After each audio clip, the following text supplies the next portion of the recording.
Hello, good morning. Gagawa tayo ng fish gourmet. So, ito yung ating mga sangkap. Meron tayong sili, carrots, bawang, laurel, at paminta. Ang gagawin nating fish gourmet ay yung tilapia. So, nalinis na to.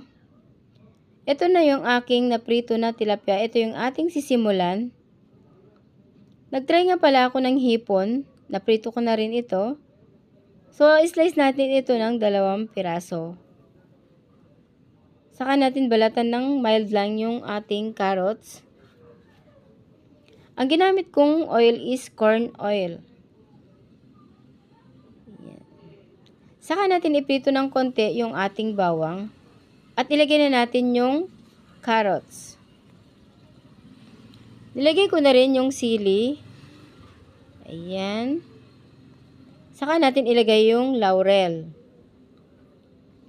Nagdagdag ako ng sili dahil mahilig masyado ng sili yung mga tao dito. At ang ginamit kong paminta ay yung buo dahil 'di ba mas original yung buo. Saka tayo maglagay ng suka. Control lang. Hindi na ako gumamit ng pangsukat. So i-control na lang natin ang paglalagay. Naglagay ako ng brown sugar, pwede rin brown or white. Saka tayo maglagay ng soy sauce. Naglagay ako ng konting salt dahil konti lang yung ating soy sauce. Ayan. So, okay na to. Mild lang ang ating pagkaluto. Hindi natin kailangan palutuin ng husto. At pagkatapos natin palamigin, pwede na tayo mag-resealer.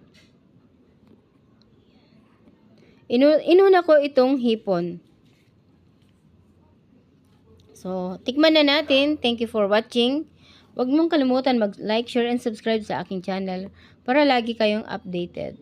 Thank you. Ang sarap niya talaga, guys. So, meron tayong garapon na malaki at maliit. Ito yung maliit. Dito ko nilagay yung mga hipon.